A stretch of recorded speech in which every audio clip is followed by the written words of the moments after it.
Olá, meus irmãos, minhas irmãs, boa noite para vocês. Seja sobre a vida de vocês a graça do Senhor nosso Deus. É uma alegria estar novamente com vocês, aí na sala, ou no quarto, ou na cozinha, onde quer que seja, estamos juntos em culto ao Senhor. É muito bom poder, através desse meio, desse recurso tecnológico chamado internet, não é? Chamado YouTube, essa rede social que nos proporciona estarmos agora tão pertos, mesmo estando longe uns dos outros.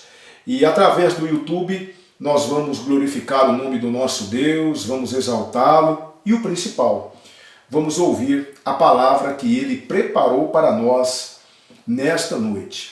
Hoje pela manhã estivemos juntos, nós estudamos sobre o batismo em nossa escola bíblica dominical, depois nós pensamos sobre Jesus como nosso grande herói, ali em João capítulo 8, de 1 a 11. E agora eu gostaria de convidar vocês para que pensemos sobre mais uma família da Bíblia. Hoje eu quero pensar com vocês aqui em Atos capítulo 21, Atos capítulo 21, versículo 8 e 9. Mais uma vez vocês vão me perguntar, pastor, mas praticamente não se tem notícias aí, não se tem informações aí acerca dessa família, mas eu discordo de vocês. Eu vejo aqui alguns princípios extraordinários para a nossa família, se realmente queremos que nossas famílias sejam famílias aprovadas por Deus, famílias que tenham a chancela do Espírito Santo. E eu quero convidar vocês a conhecermos um pouco hoje sobre a família de Filipe, o evangelista. Mas antes nós vamos orar e nós vamos ser conduzidos em louvor ao Senhor através de uma família muito querida que preparou uma música especial para nós nesta noite e logo em seguida nós vamos meditar na palavra de Deus. Vamos orar? Pai, nós te agradecemos, nós te louvamos pelo domingo que tivemos, obrigado porque o Senhor esteve conosco, nos abençoando, nos conduzindo, falando aos nossos corações. Obrigado pelo seu amor, pela sua bondade, pela sua graça. Peço que o Senhor continue conosco, nos fortalecendo, nos ajudando, ó Deus, para que possamos, através destes dois versículos, entendermos um pouco sobre a estrutura dessa família que com certeza era uma família que muito te agradava, que era a família de Filipe. Quero pedir ao Senhor que através do teu Espírito, o Senhor nos convença daquilo que precisamos fazer para que nossas famílias cada vez mais sejam transformadas pelo teu poder e pela tua graça. Obrigado, que o Senhor seja com todas as famílias da sua igreja e com esta grande família chamada Primeira Igreja Batista em Pará de Minas nesse momento. Que a tua graça, a tua paz, a tua misericórdia esteja sendo derramadas sobre a vida de todos. É o que nós te pedimos em nome de Jesus. Amém.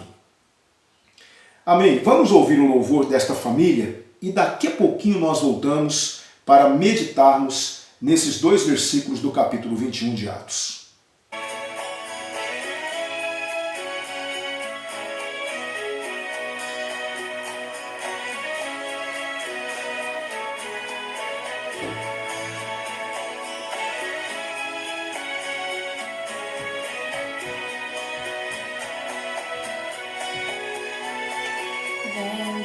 Do amor de Deus, você em sua casa, deixe Jesus, quero reentrar em seu coração. Vida melhor Ele quer te dar, restaurar seu lar, paz e harmonia Ele quer trazer pra você. Vem desfrutar do amor de Deus, você em sua casa, deixe Jesus, quer reentrar em seu coração. Vida melhor Ele quer te dar, restaurar seu lar. Paz e harmonia Ele quer trazer pra você.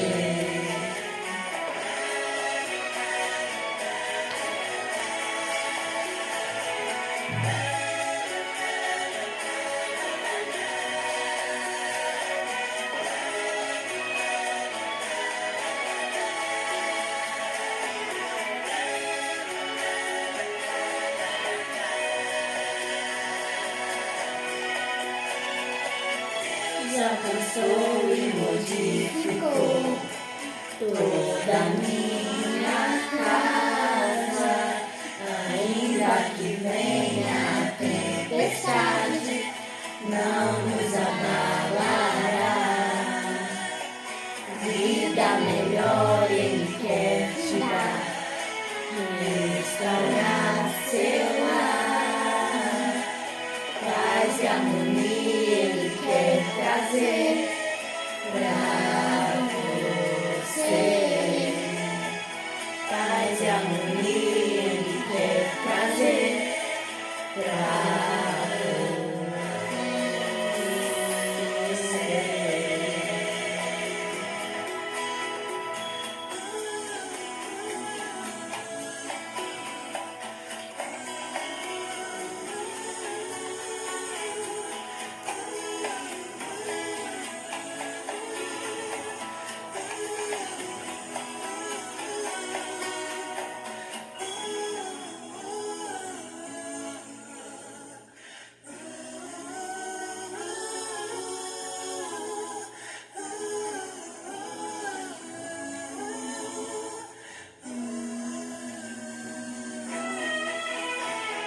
Paz e harmonia Ele quer trazer pra você.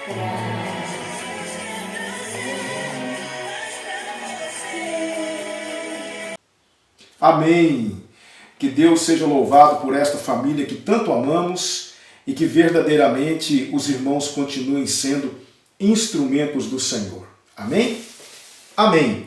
Assim nos diz o versículo 8 e 9 do capítulo 21 de Atos. Partindo no dia seguinte, fomos para Cesareia, ali entramos e ficamos na casa de Filipe, o evangelista, que era um dos 7.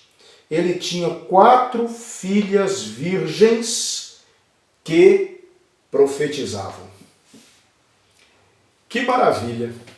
Que família essa, a família de Filipe.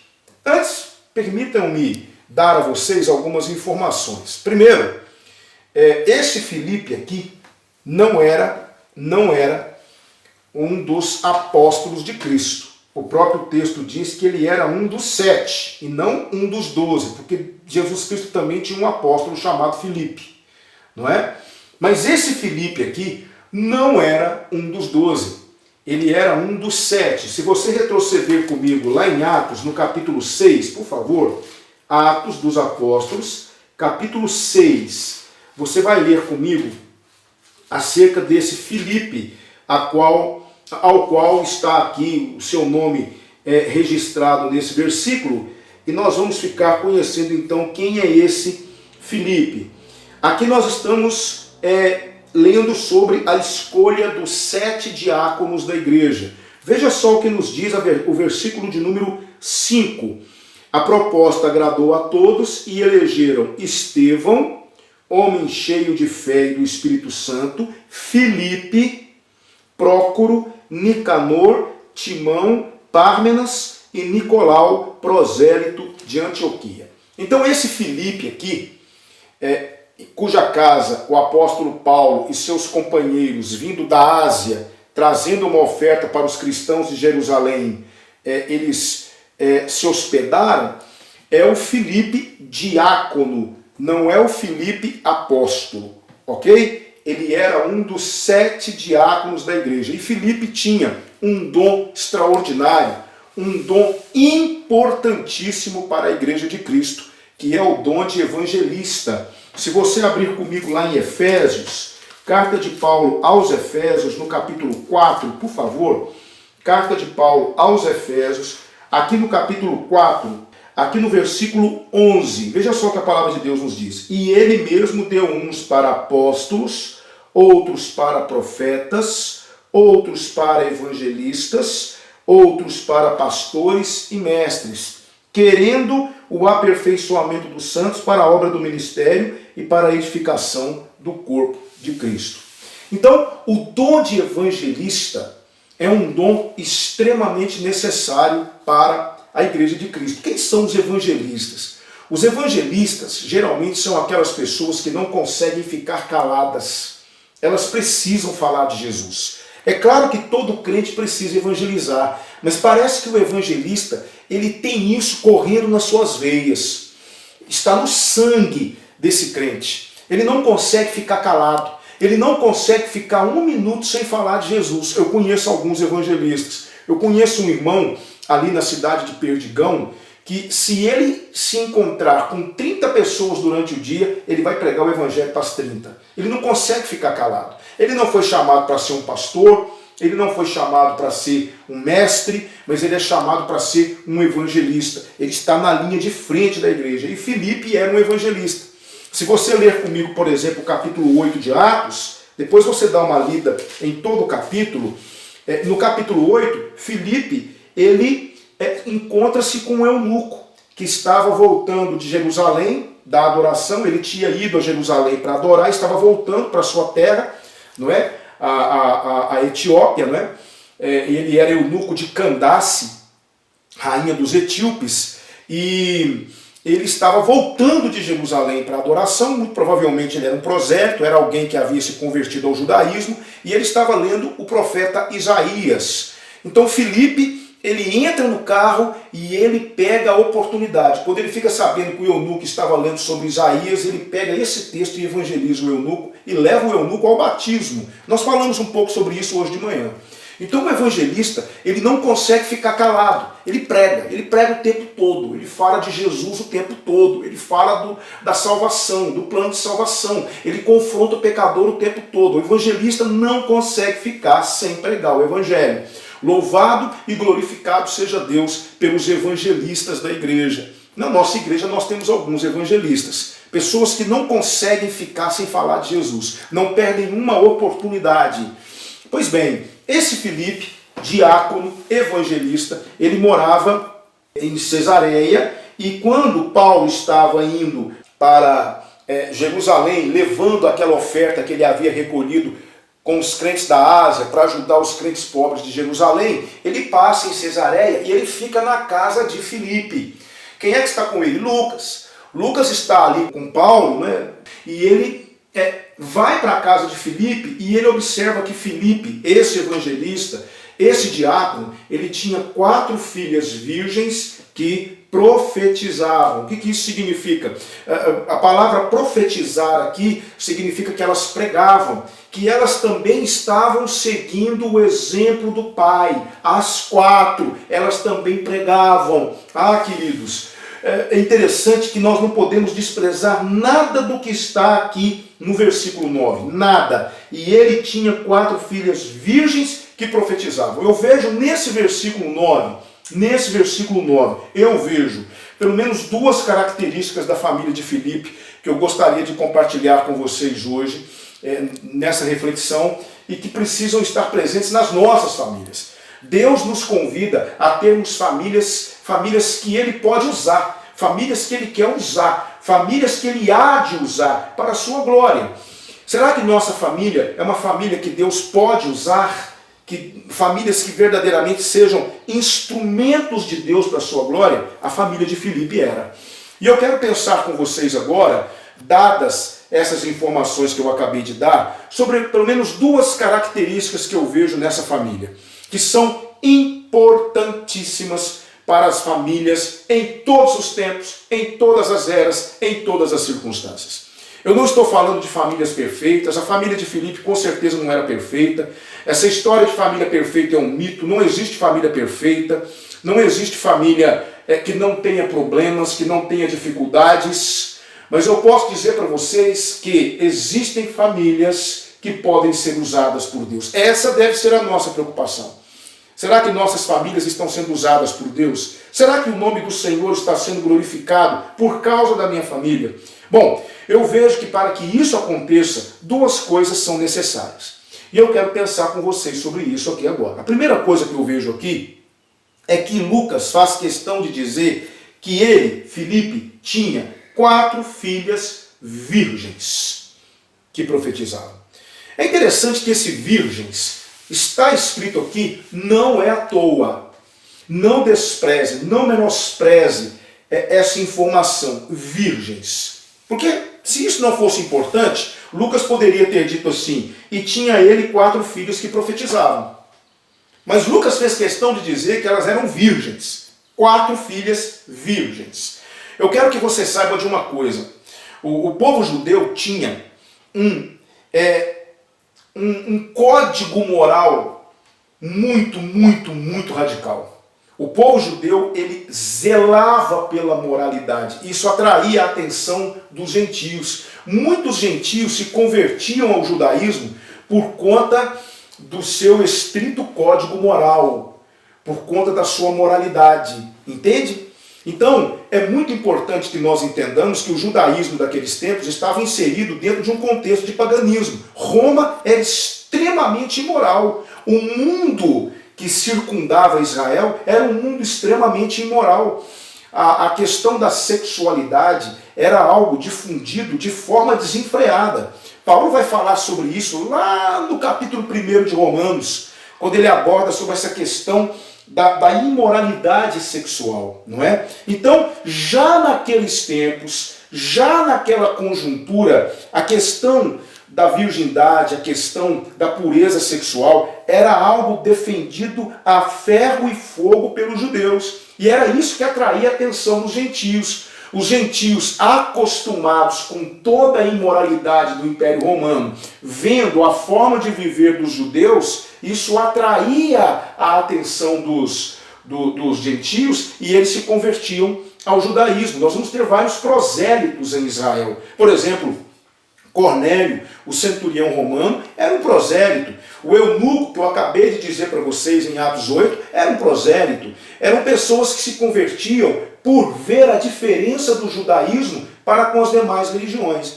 Então, nós temos que entender que a questão da virgindade, a questão da sexualidade, já era algo levado muito a sério naqueles tempos, porque haviam muitos pais que tinham dentro de casa filhas que não obedeciam, ou muitos pais que não davam importância para esse pré-requisito. Eu não quero me ater especificamente, embora eu entenda que isso sempre foi, é e continuará sendo importante em todas as famílias. Se tem algo que nós precisamos impregnar na mente dos nossos filhos, é a importância da pureza sexual. A questão sexual sempre foi uma pedra no sapato de muita gente, não é? E espera-se das famílias que querem ser usadas por Deus um compromisso com essa área. Então eu não quero aqui, de maneira nenhuma, desprezar o fato do termo virgens estar aqui. Nós precisamos ensinar para os nossos filhos e para as nossas filhas a importância da pureza sexual, a importância de se esperar o casamento, porque o sexo ele tem o seu valor quando ele é vivenciado dentro do casamento. Mas não é sobre isso, ou somente sobre isso, que eu queria falar com vocês. Eu quero falar sobre algo que eu vejo na família de Filipe. Sabe o que era? Eu vejo que a família de Filipe, ela zelava pelos princípios morais.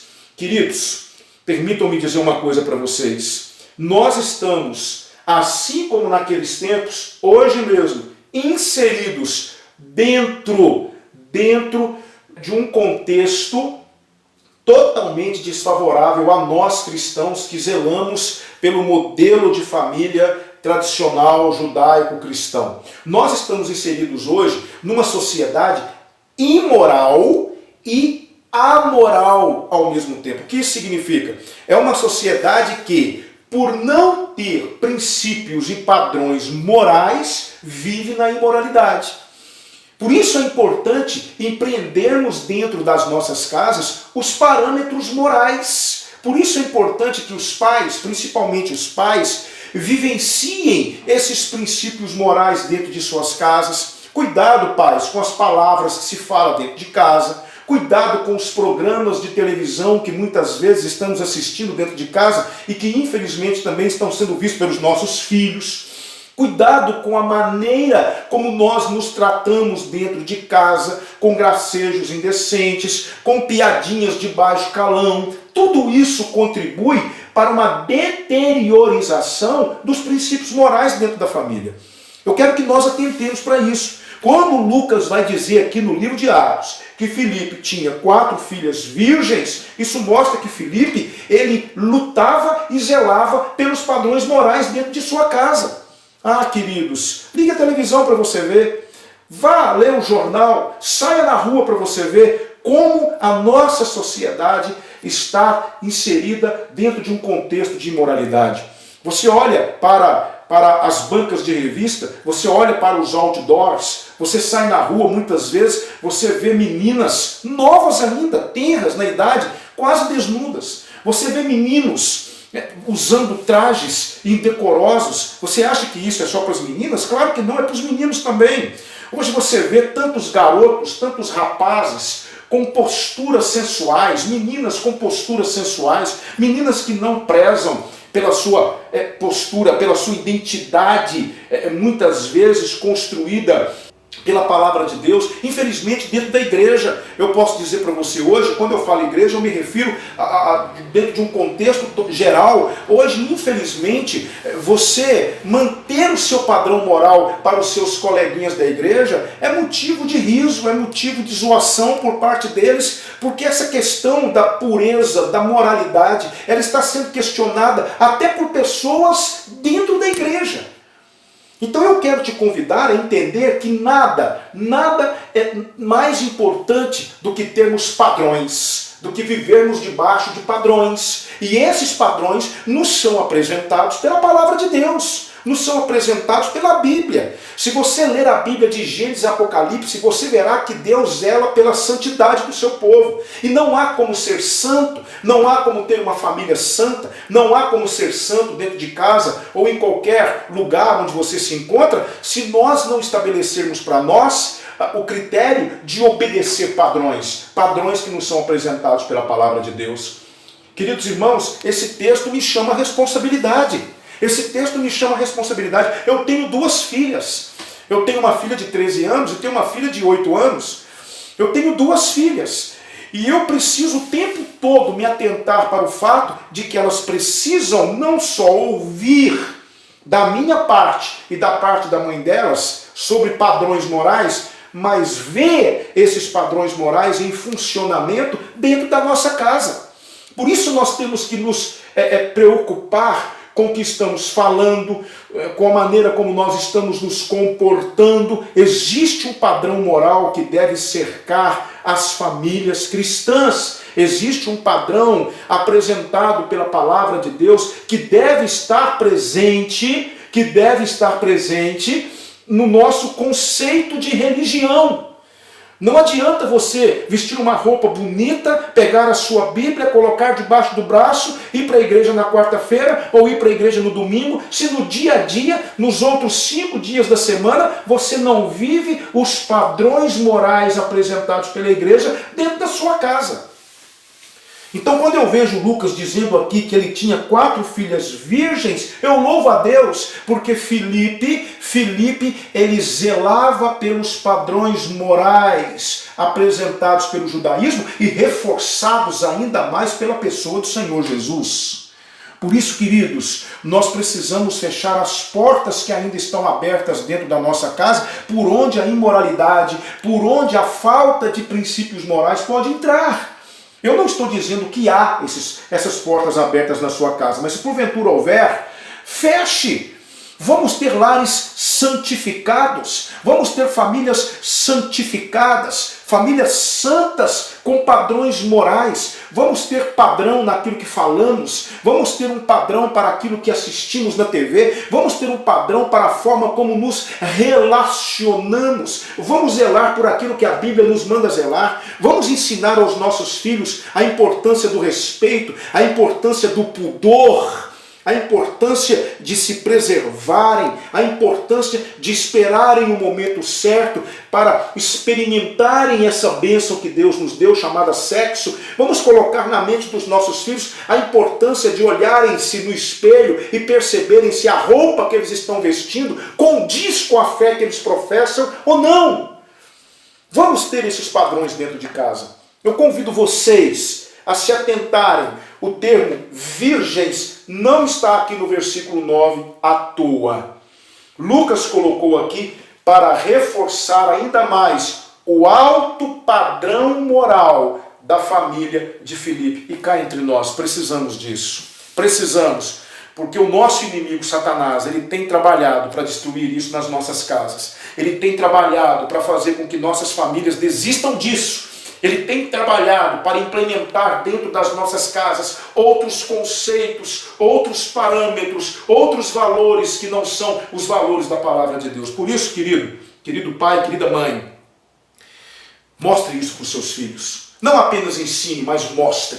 Vocês que são casados, meu irmão, mostre o que é respeitar uma mulher para o seu filho, para a sua filha. Respeite sua esposa. Minha irmã, mostre o que é o respeito. Mostre como a Bíblia influenciou você na sua forma de vestir, na sua forma de falar. Mostre isso para os seus filhos, para que elas possam, para que as suas filhas, os seus filhos, para que a sua família possa de alguma maneira ser diretamente influenciada por esses padrões morais apresentados a nós pela palavra de Deus.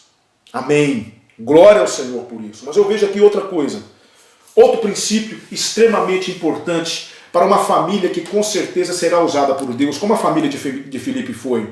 O texto diz aqui no versículo 9, ele tinha quatro filhas virgens que profetizavam.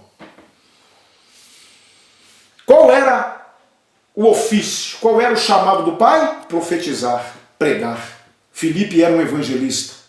E agora eu vejo as 4 filhas de Filipe, 4 filhas, no mesmo caminho do pai, profetizando, pregando. Eu pergunto para vocês, com quem elas aprenderam isso?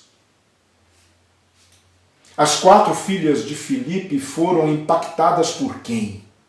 Ah, queridos irmãos, os maiores professores que os nossos filhos terão na vida. E aqui eu quero parabenizar todos que são professores na rede pública, na rede estadual, nas escolas. Vocês são extremamente importantes para nos ajudarem na formação do caráter, dos princípios éticos dos nossos filhos. Mas eu quero dizer para vocês que não existe professor ou professora maior do que o pai e a mãe. Somos professores por excelência. Eu quero que vocês entendam isso. Eu quero que nós compreendamos isso. A importância, primeiro, de se ter dentro de casa o quê? Valores morais. Mas também a importância de ensinarmos os nossos filhos valores espirituais. Glória ao Senhor por sua palavra. Bendito é o nome do Senhor. Filipe, ele tinha uma família que possuía princípios morais e que possuía princípios espirituais.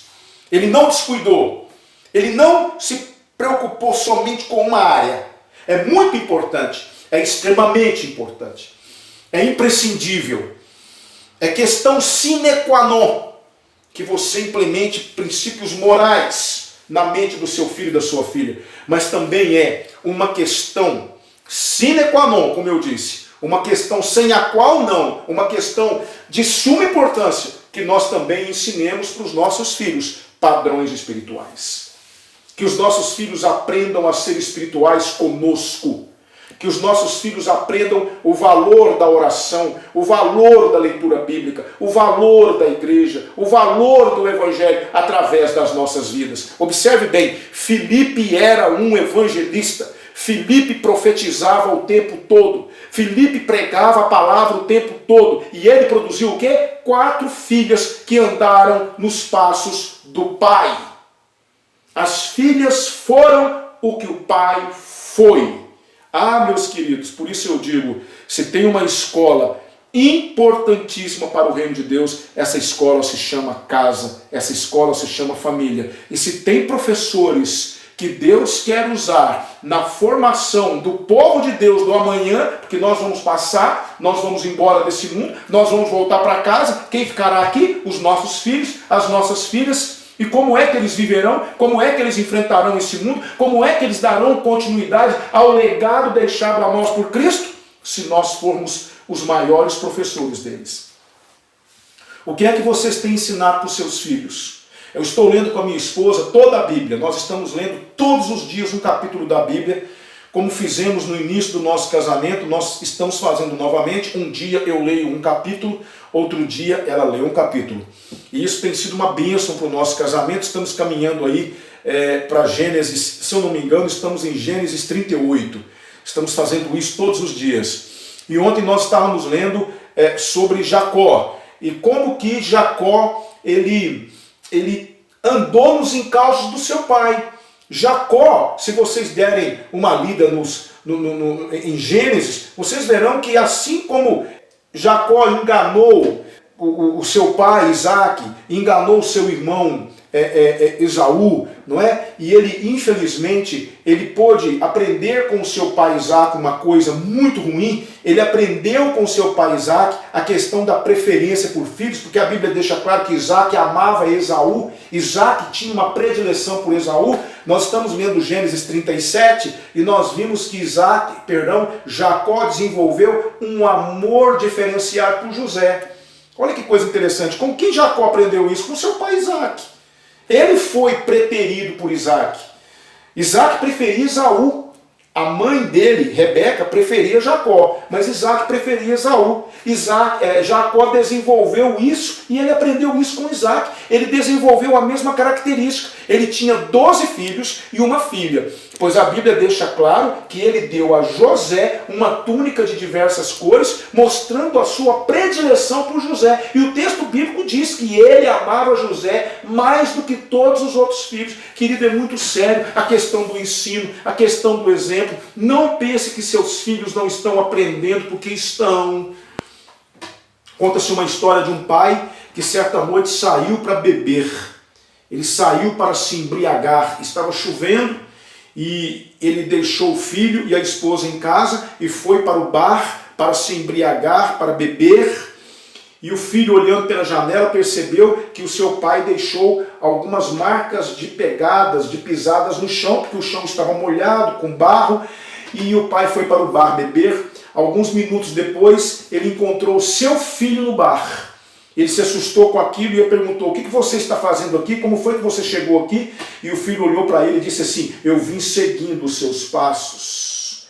E diz a história que aquele filho, mais tarde, ele se tornou um alcoólatra. Muitos pais estão chorando hoje porque estão vendo os seus filhos, muitos pais estão vendo os seus filhos se tornarem, preste atenção, estão vendo seus filhos se tornarem aquilo que eles foram, aquilo que eles viveram. Eu não sei o que é que você quer para os seus filhos, eu não sei o que é que você tem ensinado para os seus filhos. Em nome de Jesus, ensine para os seus filhos princípios e valores espirituais para que seus filhos sigam os seus passos. Eu vejo isso aqui em Filipe. Filipe foi um grande evangelista. Ele é um diácono, era alguém que servia a igreja de Cristo. Foi um grande evangelista, um grande homem de Deus, um grande servo de Deus. E ele pregava, evangelizava, era um evangelista. E ele tinha 4 filhas virgens que também pregavam, que também evangelizavam. Olhe para os seus filhos, faça um teste. Perceba nos seus filhos marcas e características que eles aprenderam com vocês. Perceba se seu filho já não está desenvolvendo alguma característica que ele aprendeu dentro de casa. Isso é fato. Os nossos filhos são cadernos abertos. Os nossos filhos são campos férteis para semearmos sementes. Que sementes estamos semeando no coração dos nossos filhos? Que exemplos estamos deixando para os nossos filhos? O que é que nós queremos que os nossos filhos sejam? Será que nós objetivamos para os nossos filhos o quê? Será que nós poderíamos pedir a Deus que os nossos filhos seguissem os nossos passos? Pensemos nisso. Eu gostaria de deixar com vocês essa pequena reflexão sobre a família de Filipe. A família de Filipe foi uma família extremamente usada por Deus. Será que Deus pode usar as nossas famílias também? Vamos orar. Nós agradecemos ao Senhor pela Tua palavra e te pedimos que nos ajude, Pai Santo. Nos ajude a zelar pelas nossas famílias. Permita que aprendamos, permita que consigamos corrigir aquilo que está errado, para que os nossos filhos possam aprender a importância da moralidade, da espiritualidade e sejam instrumentos do Senhor, porque nem sempre estaremos aqui, mas que eles possam dar prosseguimento àquilo que aprenderam de nós e que eles possam aprender coisas boas, Senhor. Obrigado pela família de Filipe e por tudo que ela nos ensinou nessa noite. E que o amor de Deus, a graça do Senhor Jesus Cristo, a comunhão e as consolações do Espírito do Senhor seja sobre todo o povo do Senhor, agora e para todo sempre. Amém. Amém? Nós queremos parabenizar mais uma vez os aniversariantes da semana. Logo após a mensagem, você verá o quadro com todos os aniversariantes. E queremos convidar vocês para quarta-feira estudarmos o penúltimo estudo acerca da vida do rei Davi. Deus abençoe vocês. Tenham um excelente restante de domingo. Até mais.